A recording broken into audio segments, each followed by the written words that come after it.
Many of you out there are really interested in how to become your best self and get to peak performance in order to live the life that you really want to live. So what's the way not to get to peak performance?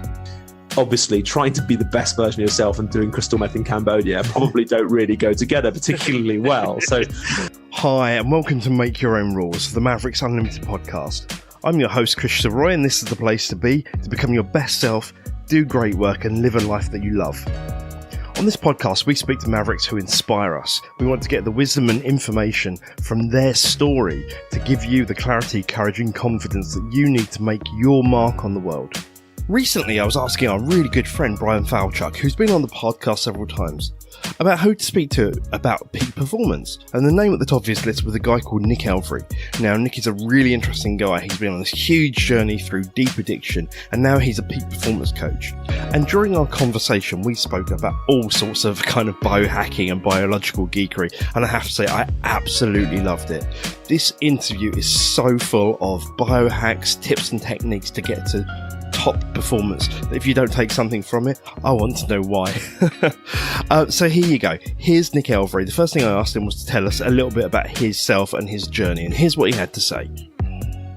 Basically, I'm a peak performance coach, and my vision and my mission for life is really being able to help people get out of their head, get out of the negative self-doubt that they're stuck in, and really create the big, ambitious goals that they have had for a long time.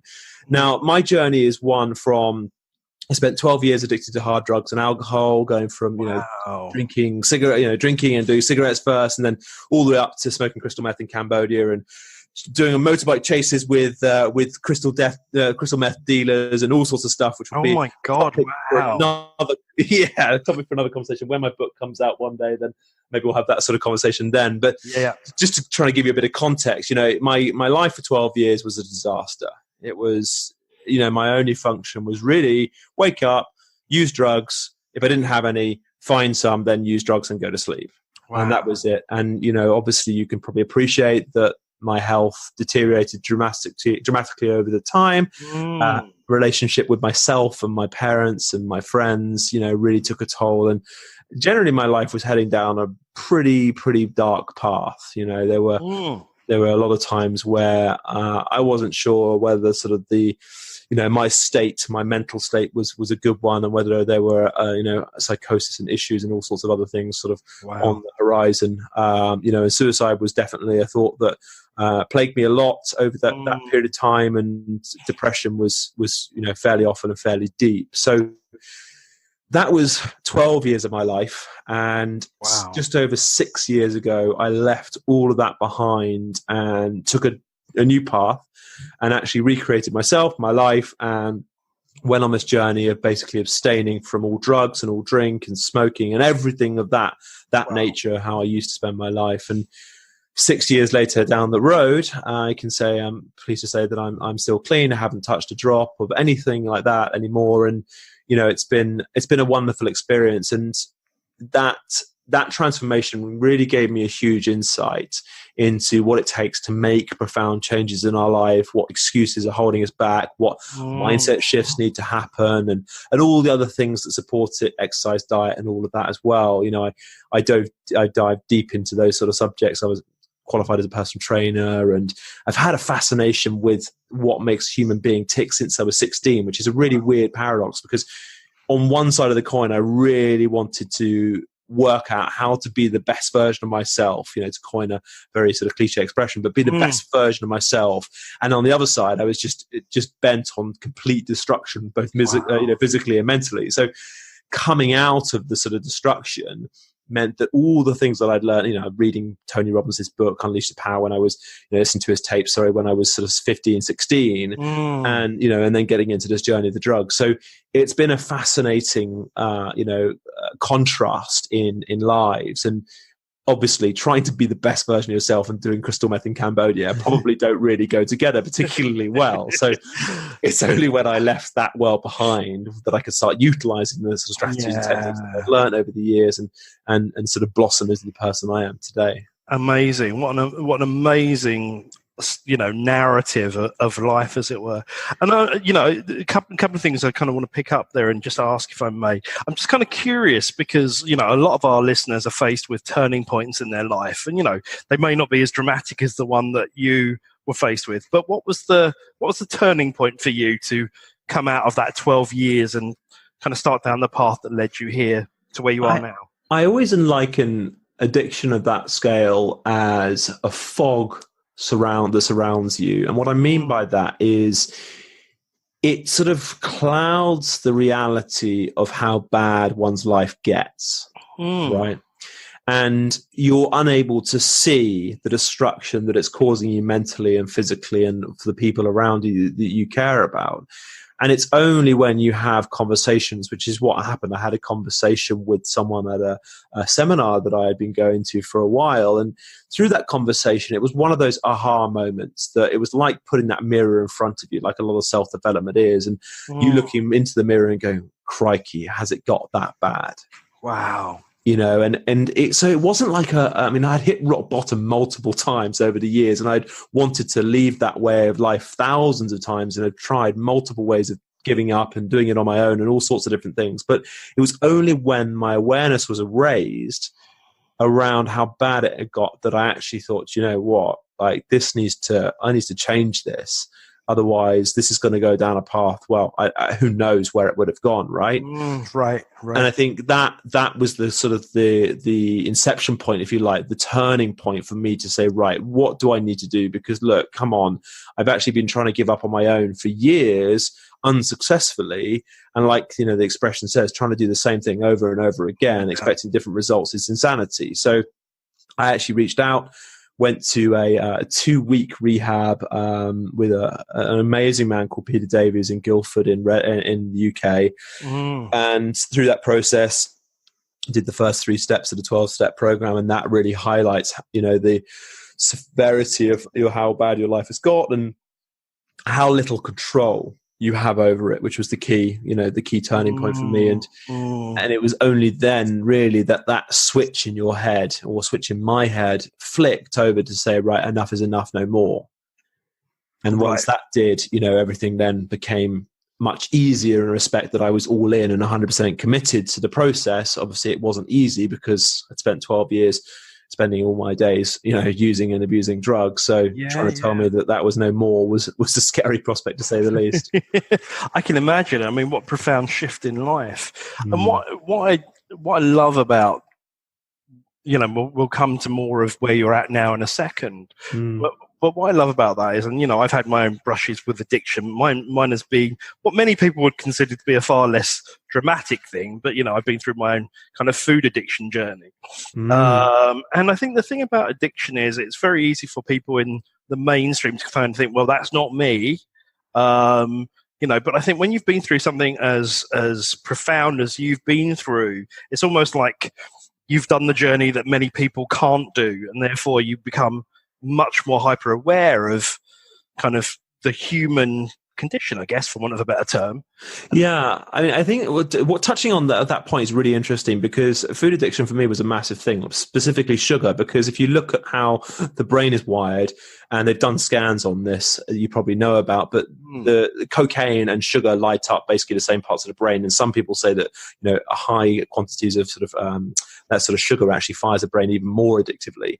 And sugar was one of the hardest things for me to give up, because smoking crystal meth, doing coke, doing ketamine, or whatever the thing that is for you, is obviously a thing that society frowns upon, right? It's not something you can go out to shop and buy and just use on the streets. But whereas you can go into a shop and buy, a bag full of chocolate or whatever the thing is for you, and sit home and demolish those, and there's no stigma attached to it as such, right? Right.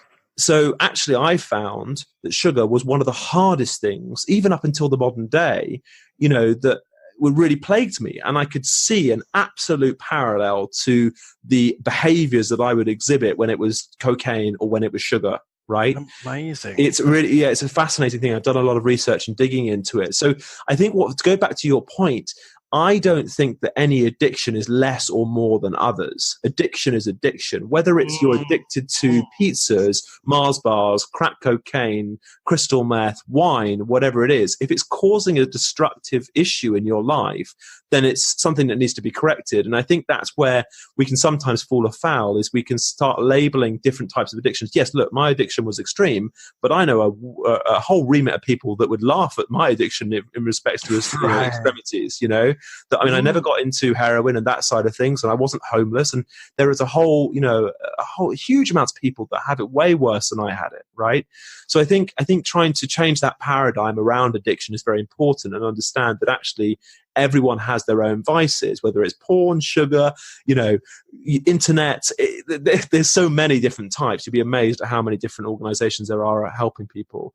But understanding that actually, if it's affecting you, and it's a problem for you, then it's a problem, and it shouldn't be underestimated.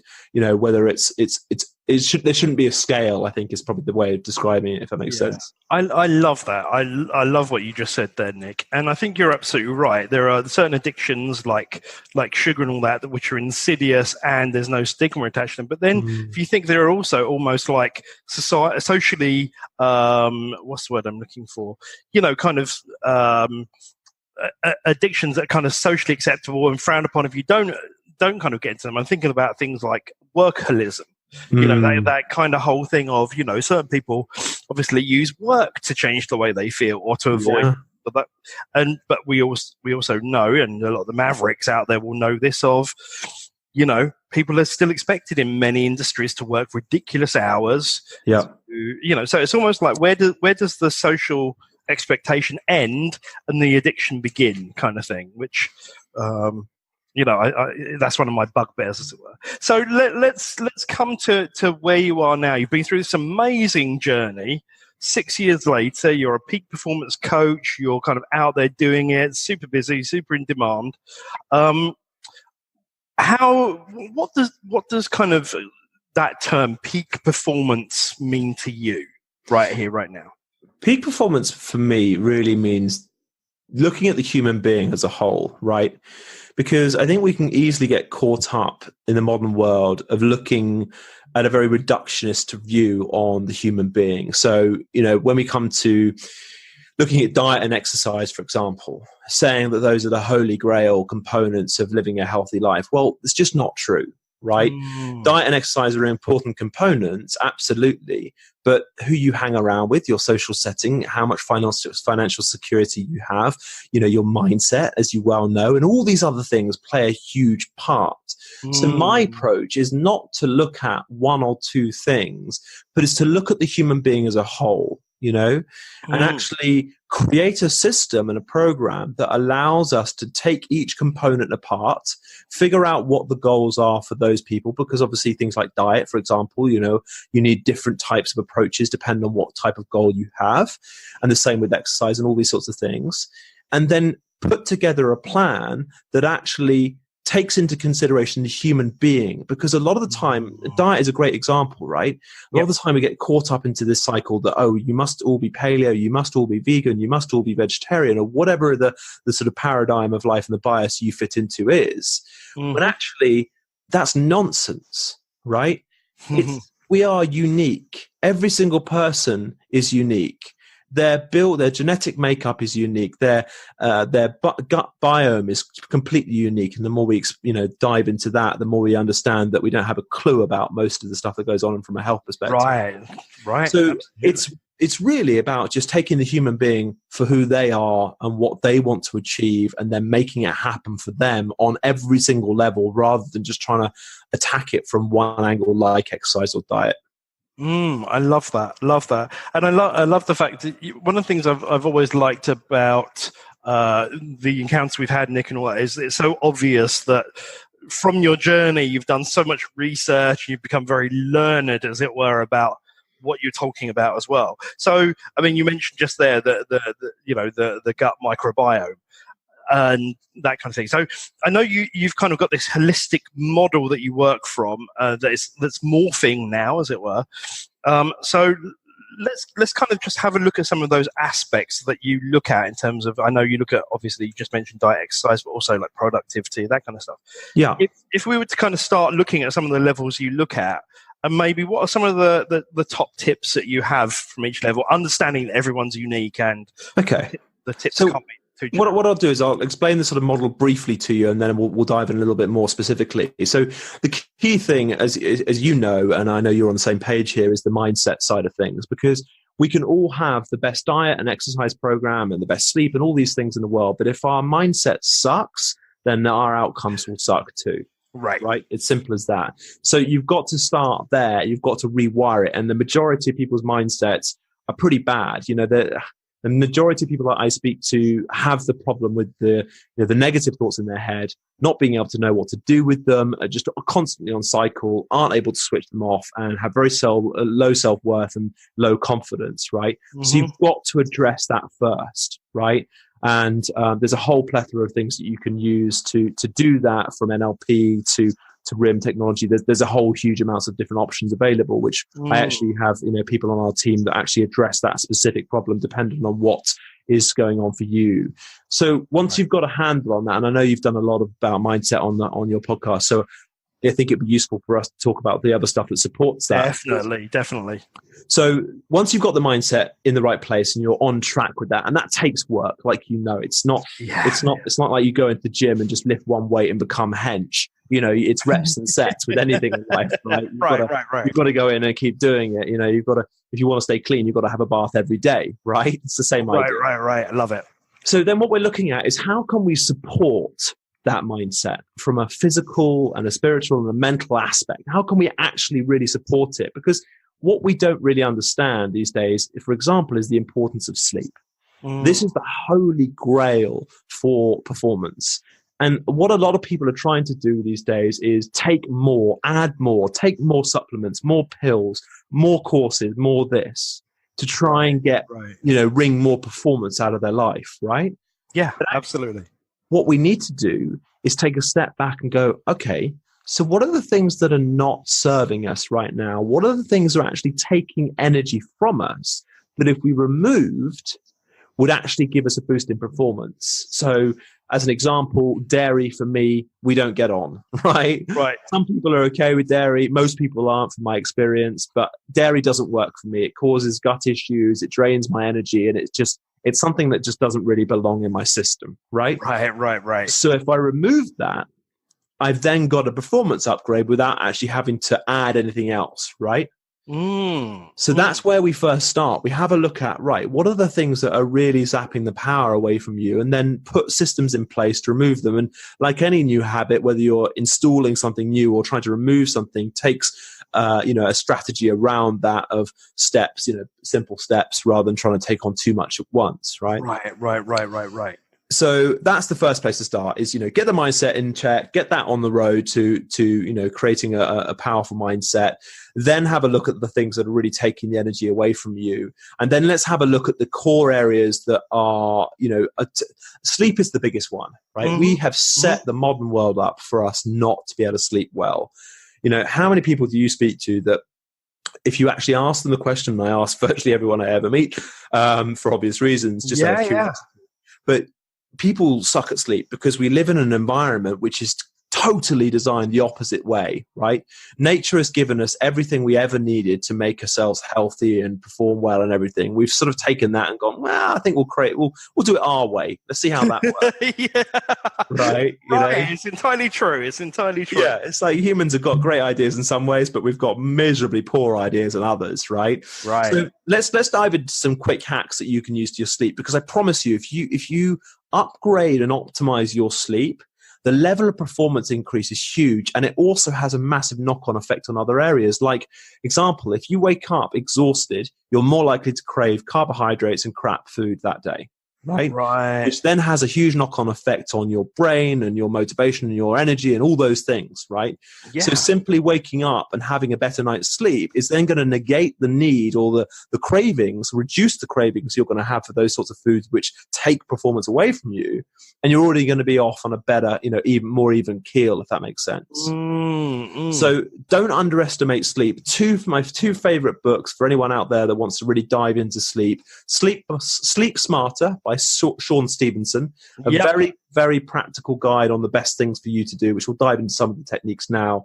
And also Why We Sleep by Matthew Walker. For anyone that's a bit more geeky like you and I, who want a bit more of the science and details, then that's the book to go for sure.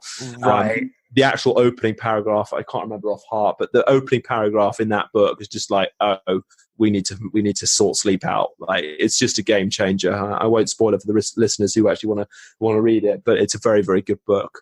Yeah, absolutely. Well, and also, I guess, someone as big as Ariana Huffington, founder of the Huffington Post, Thrive was, and her other book were almost all about sleep, weren't they? Yeah. So, it is the game changer. So let's jump into that then. What are some of your top hacks, as it were, for sleep? Okay, so the first thing is blue light. It's becoming a little bit more of a well-known conversation these days. People know about night shift mode on their phones and those sorts of things, but we're only really scratching the surface of what really needs to happen to make a difference. Okay. Yep. So everything that has a man-made light source, like LED bulbs, fluorescent bulbs, laptops, computers, TVs, phones, all these things produce a scale of light, a spectrum of light that is conducive of mimicking us waking up in the morning. So what that means is it's actually affecting our hormones. When you look at a phone, half an hour or just before you go to bed, which is very common practice these days. Absolutely.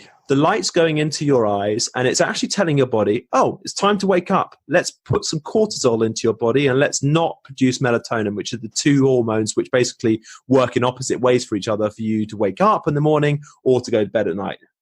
So when you're looking at these things and most people look at their phone, the last thing they do before they turn the light off is look at their phone, right, to make sure their alarm's set or whatever, right? Absolutely. So you're absolutely screwing yourself from the outset with this blue light. And the things you need to do are start to put a blue light curfew. You need to remove all screens from your room. I don't have laptops or mobile phones in my bedroom, right? Just don't allow it, right? Read a book. Talk to your spouse, something along those lines. Yeah. Right? Radical ideas, I know. But the addiction to mobile tech is fascinating. There's a book called, I'm actually reading at the moment, called Irresistible by Adam Altler. If anyone wants to dig into the realities and dangers of technology addiction, then there's a good book there. Awesome. So start with your curfew.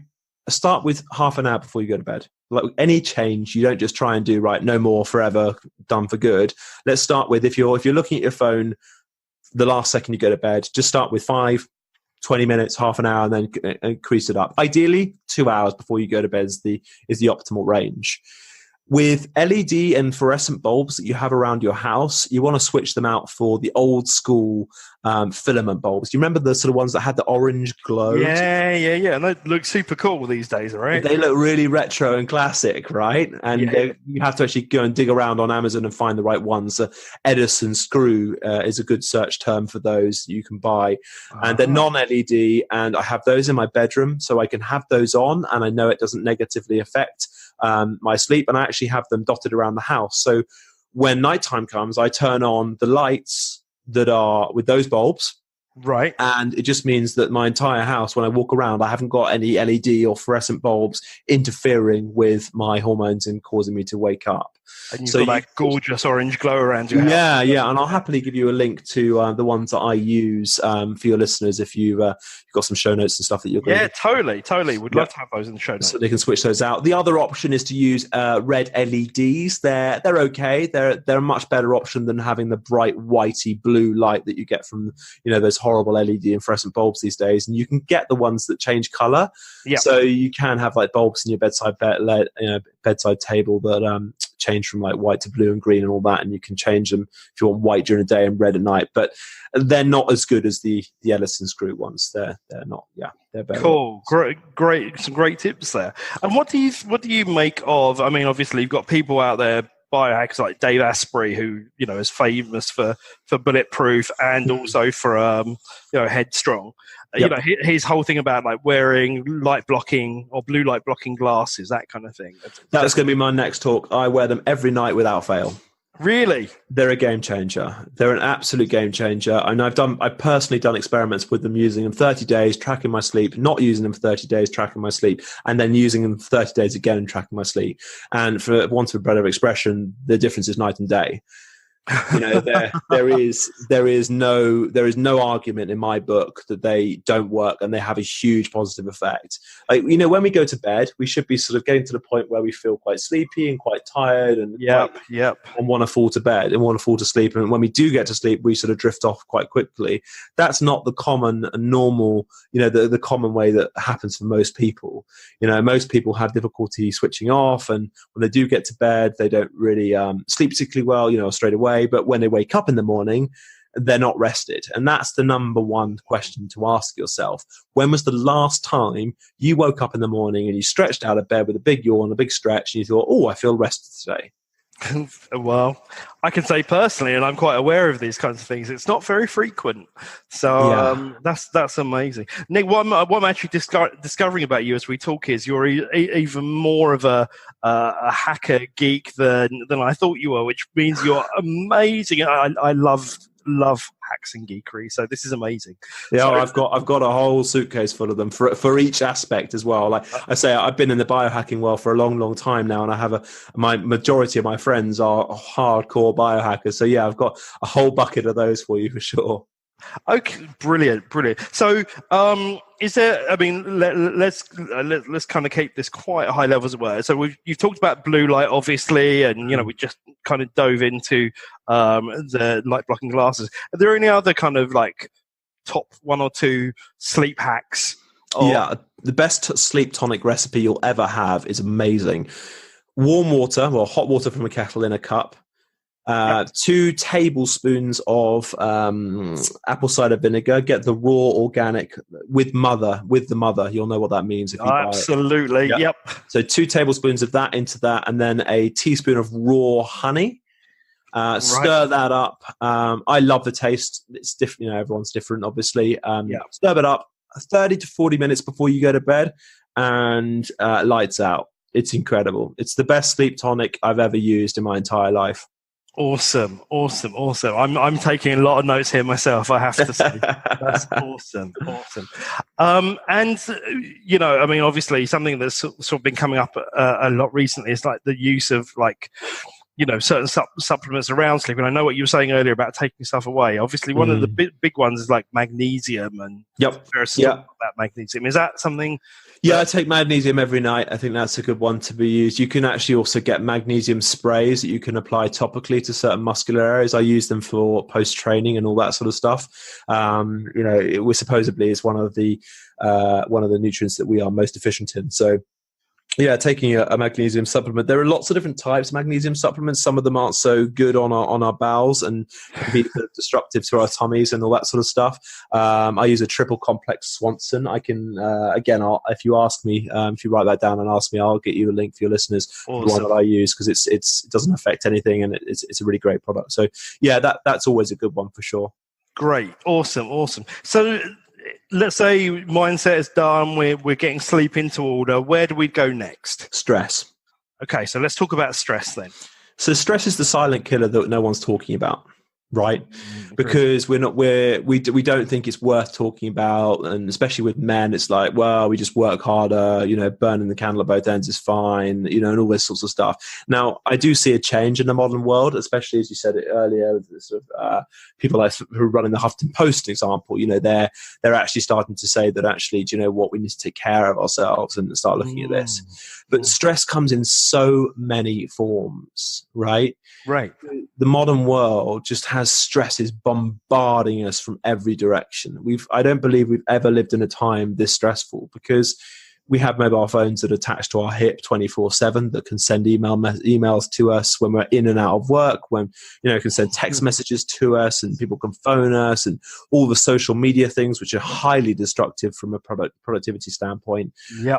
There's so many stressors that we are not supposed to be connected to, and Wi-Fi and EMFs and all that. I did a very interesting podcast interview with one of the leading experts of EMF protection, sort of Wi-Fi, Bluetooth, that sort of stuff, and the damage that does.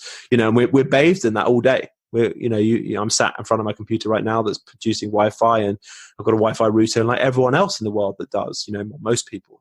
So we're living in a world where the nervous system is constantly under attack, and we don't really realize it because our awareness hasn't really been, well, for some people it has, but for most people our awareness is unaware, or we are unaware of the damage it's causing and the stress that it's giving us. Right. And, it's like the sleep situation. It's like the sleep conversation. You ask people, when was the last time you woke up feeling rested? Most people would say, like not for a while, right? Yeah. And you ask people, well, when was the last time you felt super relaxed and calm and in flow and enjoying everything? The answer is usually the same, right? It's an infrequent thing that occurs now and again. And that is not how our body's supposed to be. Interviewing gut experts, they tell you that when you're in this sort of stressed, continuous stress environment, your gut permeability, which is a really important part of gut health, is way more affected. So you're way more likely to have gut permeability issues when you're under stress and you're not able to, ingest the nutrients properly and all that sort of stuff. So it plays a huge part. So the problem we've got now, though, is, okay, Nick, you've just told us that there are a million different stresses in the world, but we can't remove them. We need to have Bluetooth and Wi-Fi and all these sorts of things. And yes, that's absolutely true. So what we need to do is limit them. And then we need to be putting systems in place that create a resilience to stress that we haven't actually had before in history because we haven't needed to. So meditation, if you're not meditating every day, you need to start now. Right? Because there are so many proven benefits that Harvard had done a study that show over 8 weeks, 20 minutes twice a day, physically changes the brain in a positive way. That means you can deal with stress way more and a whole load of other positive benefits. So if you're not meditating, you need to start straight away. If you don't know how to, get the Headspace app. It's free initially. You can do a trial. It doesn't cost a huge amount. And it just plug headphones in, press play, listen to the voice, and he does the rest, basically. You just have to sit there and listen, right? So building that habit in straight away is absolutely paramount. A lot of the mindset stuff that I teach obviously goes into how you can control and focus on the things you can control and focus on the things, not to focus on the things you can't control. And there's no point being stressed by that. So there's a whole plethora of tools and strategies around the mindset, which will obviously help you there. But just minimizing stress. It's scary to me how much time I spend on my phone. I've got the app on my phone. In fact, the new iPhone software allows check how much, right? Screen time, it's crazy, isn't it? 3 hours is just like very normal, and I'm like, come on, man, I know better than everyone else. And I appreciate that for business I use Instagram and I have to do all sort of these other things, but reading this book Irresistible by Adam Altler really does bring it home to how destructive. I think the one key thing in that book that highlighted it for me, I think as a beginning paragraph again, is Steve Jobs spent 90 minutes talking about the iPad when it first came out, right? Talking, waxing lyrical about how amazing it was and all the features and everything. He refused to give it to his kids.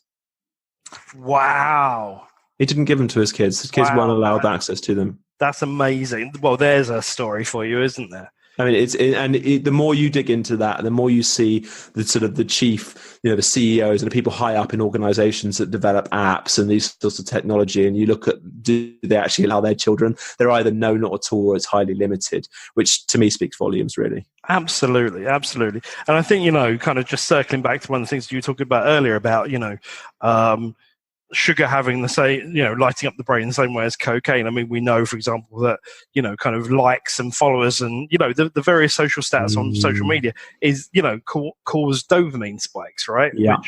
is also uber addictive. So yeah, well, they're designed. The people who've designed those apps have now come out, as you probably have, heard from Facebook and Instagram and all these things, that they knew they were purposely designing them to be highly addictive from the beginning. Yeah.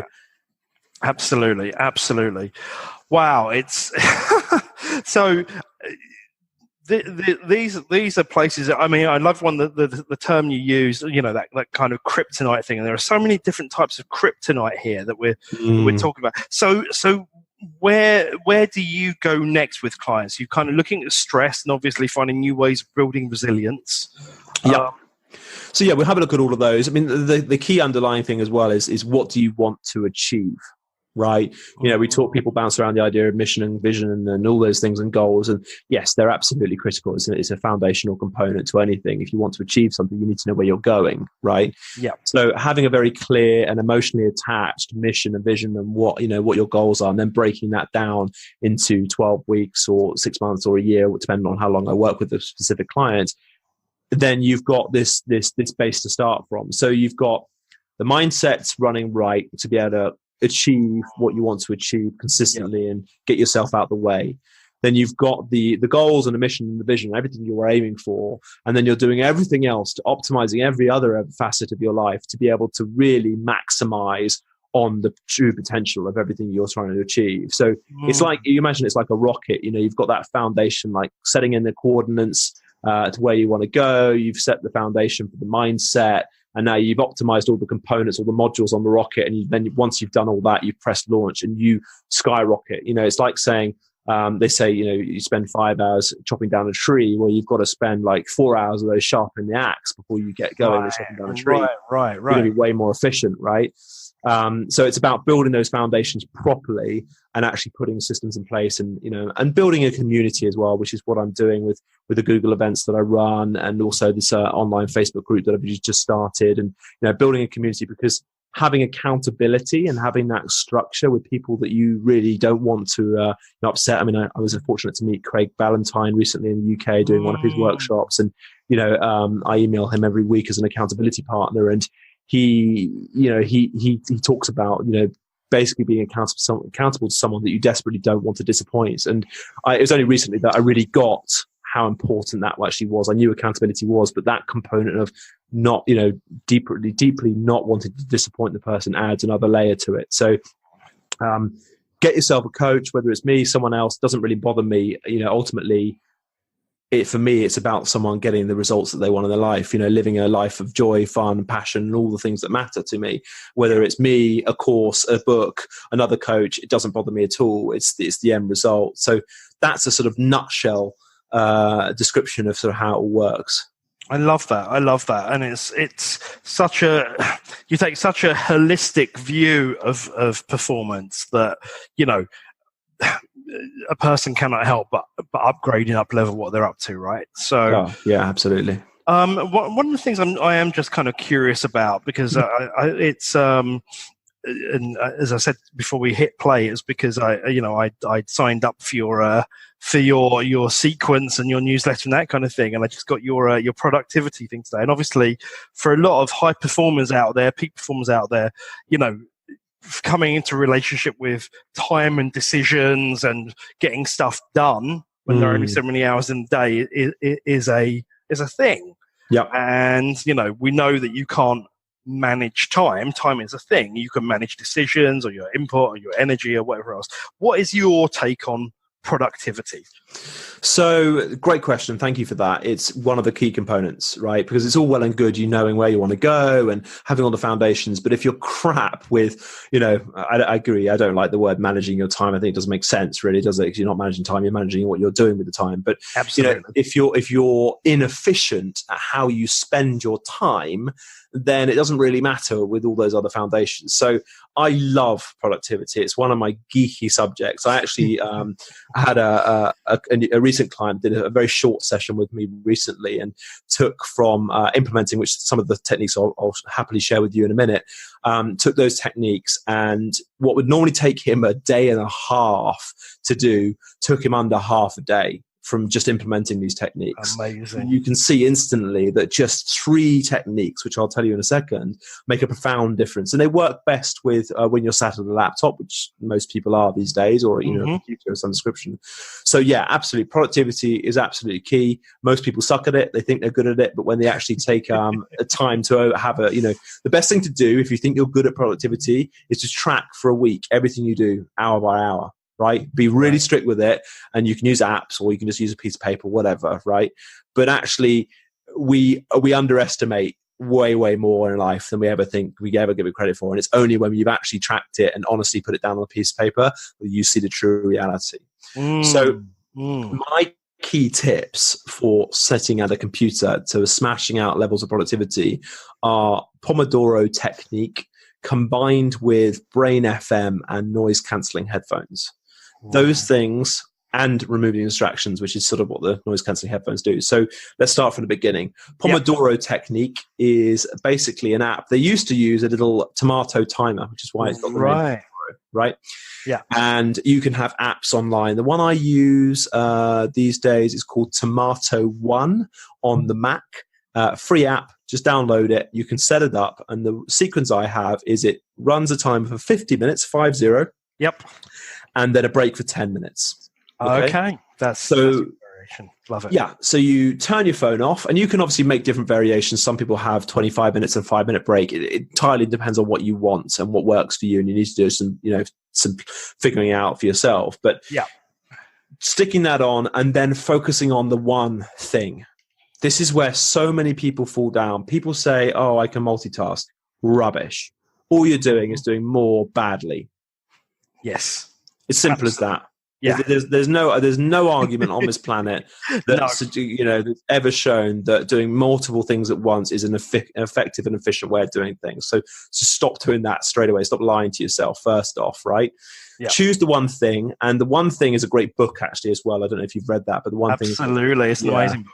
Yeah, absolutely. One Thing and Essentialism are 2 great books if you want to kick up the arse with regards to getting yourself productive and focusing. But focusing on the one thing, and I use the morning. I always plan my day the night before. If you're serious about your day, you plan it the day before, is my motto. And I wake up in the morning. I wake up really early, as you know, 5 o'clock thereabouts. And the first 2 hours are the one thing, things that are the most important things that are going to move my business forward.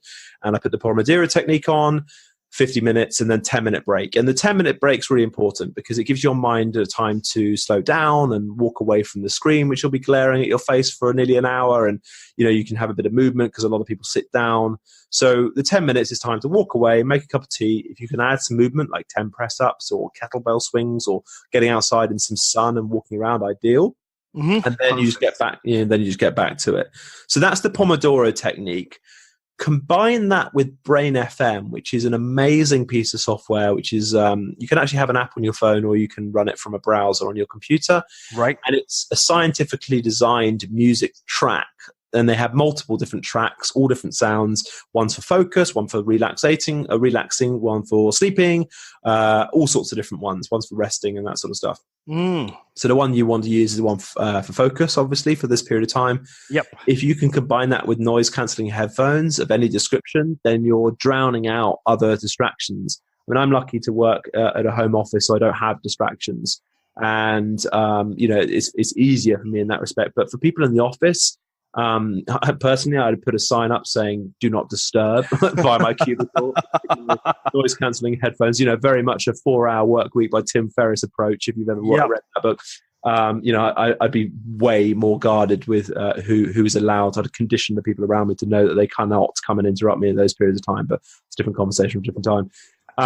Combining those 3 together is game changing. The music for the Brain FM really puts your mind and your brain into the state of being productive. The headphones remove the distractions and obviously turn your phone off and anything else that's going to distract you. And then the Pomodoro technique. And just use the Pomodoro technique as a game. Like challenge yourself because you can have the little countdown clock at the top in your toolbar showing you how long you've got left. And I promise you, if you get into this and start utilizing this, you'll look up and it'll be like 10 minutes left. And you'll be like, whoa, where did those 40 minutes go? I've just done so much work. Right. And I have to say, it's a technique that I use as well, and I can wholly attest to how much it has an impact on what you get done. It's incredible. Yeah. Absolutely love that. Nick, those are some top techniques, as it were. And you've been so generous in giving us so much information and so many things we can practically apply. And I've certainly taken a lot here. What I'm kind of curious around is, let's kind of bring this back to you, as it were. Where are you heading now? What's kind of next up for you on the docket, as it were? So for me, it's a sort of touched on earlier. It's about building a community of people that really want to make a difference to the world and really up their levels of performance and basically create a life that they love, right? As wishy-washy as that sounds, and as sort of life coachy as that sounds, that's ultimately my desire. I went through what I went through. I would never wish the places I went mentally and physically upon anyone, my worst enemies. And coming out of the other side of that and being a demonstration of what's possible for transformation and change, I just want to impart all the knowledge that I've learned through my personal journey, the stuff that I've researched. And, I've got my own podcast, and I'm privileged to interview world champion boxers and CEOs of, very large, successful businesses and all these sorts of things. And putting all of that together, all of that knowledge of 20 years experience and everything else to really help people take the next steps to create whatever it is for them. It's not about building big businesses or being a world champion. It's about what you want in your life, right? And like we were talking about earlier, it doesn't matter whether you're addicted to wine or you're addicted to crystal meth. It all matters to that person. It's different for each person, right? Yeah, absolutely. So my main focus right now is to grow the team. So just bringing on some more people to help with the coaching programs that I run.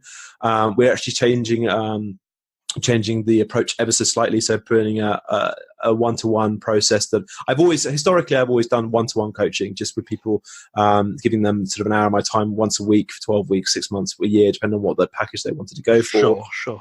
But now we're actually focusing on more bringing a team together, bringing some more modalities and strategies around the mindset side of things and releasing yourselves from the negative conversations in your head, doing all the things around diet, exercise, and all of that as well, but also building a community of people that are really excited about what's going on. So just created a new Facebook group that's very new and in its infancy, but is very much focused around building that community, giving out the tips. So in fact, I did a video today of that exact Pomodoro, Brain FM, and technique as well. So I'm giving loads of free content like that into the group. So I'll happily share the link with your listeners if for anyone that wants to jump in there. Awesome.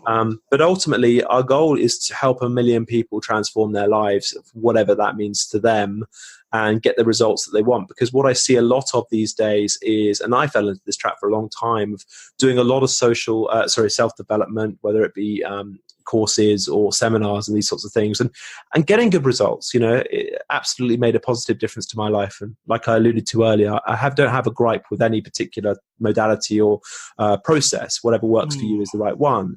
But what I did see is that a lot of people going through self-development courses like myself, but were still unable to master the mindset and that sort of final frontier, that foundational aspect that we talked about earlier. And that just meant that they didn't have the confidence, they had so low self-worth, they didn't feel they were good enough, and all the sort of negative conversations that a lot of us have in our head. Yeah. So going through my own personal transformation, hiring my own lots of different types of coaches over the last year. I've spent about 15 grand on coaches myself personally in the last few months, and understanding what it takes to really take yourself to the next level and understand what needs to be done to make that happen. So my mission really is just to help those people that want to be helped, the people that want to make a big difference and have have ambitious lives and want to do really important things for whatever it is for them, and help them realize it. Simple as that. Awesome. What a great mission. And, very, very simpatico with our beliefs and what we're up to at Mavericks. So that it's always great to meet a like-minded person, as it were. So last question, Nick. I mean, all of this is great stuff. If people want to find out more about you and what you're up to in the world, where do they find you? So there's a few places depending on what you like. nickelvery.com is my main website. You can have a look at some of the details there. I've got the Daily Habits podcast, and I'll supply the links to you for your show notes for all of these, which is let's say last year. We're on episode 41 today, just recorded 41, which is great. Yeah. So interviewing experts, world champions, CEOs, those sorts of people, are really fascinating just to get to the bottom of, digging into what makes them tick and sharing all their insights, which I've thoroughly enjoyed and feel like it's been an absolute privilege, and can't wait to do another 41 episodes. Awesome. And the Facebook group. If you go onto Facebook and search for Master Your Mind and look for my photo and a hand holding a brain, and again, I'll supply a link for you. But, we've only got 20 people in that. I'll be straight up at the moment. But it's an engaged community, and I'm adding huge amounts of value. I go in there and impart the wisdom that I learned from these world champions and all the things I've learned. So, I'll supply all links for those for sure.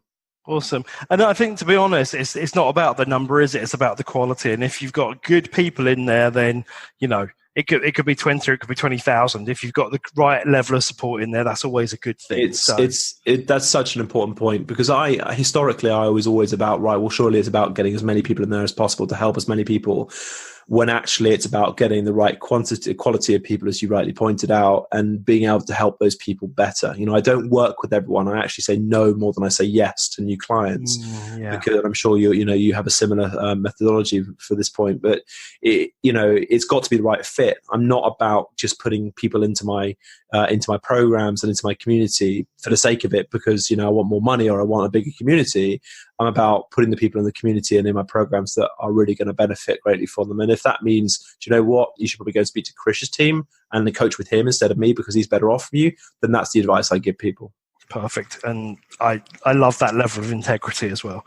So that's brilliant. So Nick, thank you so much for your time today and for sharing all of your wisdom and all of your geek hacks, which I just love. I feel like I really have met a kindred soul here. I'm definitely the geek of Mavericks. So I love that. And I just love the level of care and passion and integrity that you bring and you've brought to this conversation. So thank you so much. No, well, thank you, Krish. Honestly, it's. I do a lot of interviews. I'm interviewed on podcasts pretty much a couple of times every week, and first of it makes a wonderful difference when you have someone like yourself who's really engaged and actually, has obviously had experience doing this. So I appreciate that, and I really appreciate you taking time and having me on and letting me talk to your listeners. So that was Nick Elvery, and I don't know about you, but I took loads from that. There were so many useful hacks there. But I think one of my favourite ones was the whole thing about the red sleeping glasses, and I'm going to be ordering some of those off of Amazon today. I also took that there was an order to which you need to address things to get to peak performance. So you have to look at mindset first before you do anything. And then it's really about sleep and then stress and really taking away all the things that are going to kill your energy that gets in the way of peak performance. I think finally, the thing that I'm taking from Nick's interview is just a lot of hope. Nick has obviously been through a huge journey himself, from deep addiction to becoming the peak performance coach that he is. And there's just a lot of hope that I take from that as I walk my journey. But I'm really curious, what did you get from this? Head on over to maverickunlimited.com/podcast and leave us a message to let us know what you're taking from this. Finally, if you're a Maverick entrepreneur or leader who really does want to live life on your terms and make your own rules, be sure to head over to maverickunlimited.com and sign up for our free ebook. It's called Superpowers Aren't Just for Superheroes, and it's all about creating life on your own terms using your signature strengths.